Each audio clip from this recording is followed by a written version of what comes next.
이유 없이 살이 찌거나 남들보다 추위를 많이 타기도 하고 만성 피로에 시달리진 않으십니까? 이런 증상이 있다면 갑상선 건강을 의심해 봐야 합니다. 갑상선은 20g밖에 되지 않는 나비 모양의 작은 기관이지만 문제가 생기면 삶의 질을 떨어뜨리는데요. 최근 유명인들의 갑상선 암 소식에 어릴 때보다 갑상선 건강에 관심이 높습니다.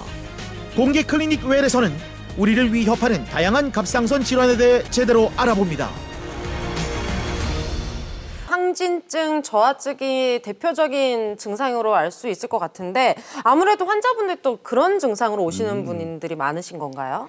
네, 갑상선 이제 질병을 우리가 나누어 볼 때 모양이 이상하다, 네. 형태가 이상하다 하는 것으로 나눌 수가 있고 또 하나는 이제 피 속에 호르몬이 많다 적다 하는 기능 이상으로 나눌 수가 있습니다. 이게 조금 다르죠.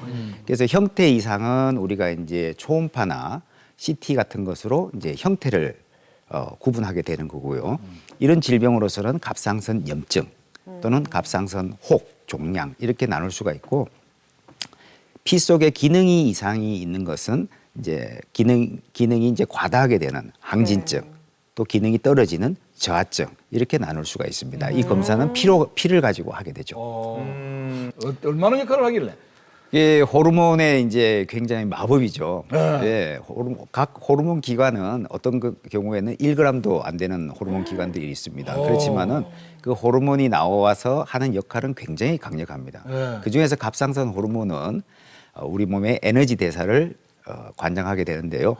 몸을 따뜻하게 하고 심장을 뛰게 만들고 우리 몸을 살아가게 하는 아주 필수적인 호르몬을 만드는 기관입니다. 엄청 중요하네요. 네, 중요하죠. 네. 이게 또 뭐 많고 적고도 뭐 문제가 있습니까?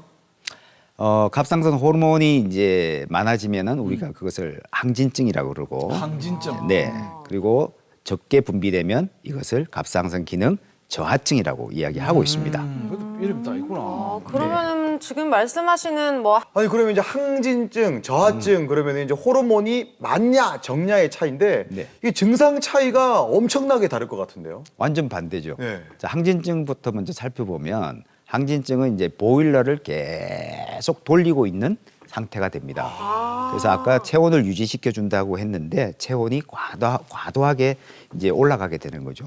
그래서 계속 에너지를 만들게 되니까 체온을 낮추기 위해서 땀이 나겠죠. 땀이 나고 또 많이 이제 올리니까 심장이 두근두근 하게 되고요. 또한 이제 이 심장이 두근두근 하다 보면 심방세동이라고 해서 네. 우리가 이제 부정맥이 나타나고요. 이것이 만약에 오랫동안 지속될 때는 뼈하고 근골계에 여기에 영향을 미쳐서 골다공증, 근육 약화 이런 게 올 수도 있고요. 또 눈에 이제 영향을 미치면은 안구 돌출이라든지 이런 것을 만들 수가 있습니다. 이게 항진증에 대한 우리 증상이었고요. 저하증의 경우에는 보일러가 이제 꺼져가는 거죠. 몸이 굉장히 피곤하겠죠. 춥고 또 약간 우울해지고 또 이제 여자분들이 싫어하는 세 가지 네. 머리카락 빠지고 빠지고 그다음에 피부가 거칠어지고 그다음에 물만 먹어도 살이 찌게 되죠. 아이고. 아, 우리 살이 찌네요. 네, 살이 나른가? 찌게 되죠. 이게 기능 저하증의 증상입니다. 두 질환 다 이제 어떤 생명을 위협하는 그런 질병들은 아닙니다만 갑상선 항진증의 경우 이것을 방치하고 오랫동안 낫지 않을 경우에는 심장이 커집니다. 아, 보일러가 떼니까 심장이 굉장히 커지고 이건 치료가 안 되는 이제 심부전이 오게 되고요. 아, 신부전으로까지 이어질 수 있군요. 네, 그렇습니다. 그리고 이제 근골격계에는 아까 말씀드린 대로 골다공증이 오게 되죠. 그렇기 때문에 갑상선 기능 항진증을 앓을래 아니면은 저하증을 앓겠습니까? 라고 극단적으로 묻는다면 네. 저는 저하증을 아, 차라리. 차라리 왜요? 저하증을 선택할 거예요. 저하증 그 완치가 가능하네. 약은 평생 먹어야 됩니다. 아이고. 아. 네. 90%가 평생 약을 먹게 되는데 약만 먹으면 정상적인 생활을 하고 또 하늘에서 받은 수명대로 살 수가 있습니다. 갑상선에 이상이 있으면은 또 어떤 다른 문제를 일으키기도 하나요? 항진증의 경우에는 심장의 문제를 일으키는데 첫 번째는 이제 심방세동이라고 해서 네. 부정맥을 일으킬 수 있습니다. 이게 한 보통 사람보다 한 7배 정도 위험한데요. 심방세동이 오게 되면은 거기에 혈전이 생겨서 뇌졸중이나 심장에 문제를 줄 수가 있죠. 그 외에 이제 갑상선 항진증이 지속됐을 때는 근골격계에 이상을 만들어서 근육이 약하게 되고 그다음에 골다공증을 일으키게 되고요. 저하증의 경우에는 마음이 좀 우울하게 됩니다. 그래서 우울증이 동반되기도 하고요. 보통 사람보다 한 10배 정도 우울증이 올 수가 있습니다. 또 오랫동안 지속될 때는 비만이 오고 그다음에 아까 말씀드린 탈모 이런 게 동반될 수가 있습니다. 요 호르몬제만 좀 꾸준히 먹는다면 큰 문제는 없을까요? 네, 저하증의 치료의 1원칙은 이 호르몬제, 갑상선 호르몬제를 계속 꾸준히 매일 먹어야 됩니다. 그리고 이제 피 검사를 해가지고 이것이 이제 정확한 수치가 들어갈 수 있도록 용량을 맞춰줘야 됩니다. 그리고 갑상선 호르몬제를 보시면 종류가 한 10가지 정도 될 정도로 그 단계별로 해야 되는. 촘촘히 이제 먹을 수 있도록 해놨습니다. 그러니까 그렇기 때문에 정확한 용량이 들어가는 것이 몸에 과하지도 않고 적지도 않게 치료를 할 수가 있습니다. 그 약은 알약입니까? 주사약입니까? 알약입니다. 알약입니까? 네. 그럼 먹기도 편하네요. 그렇습니다. 몸도 안 찔러도 되니까. 네.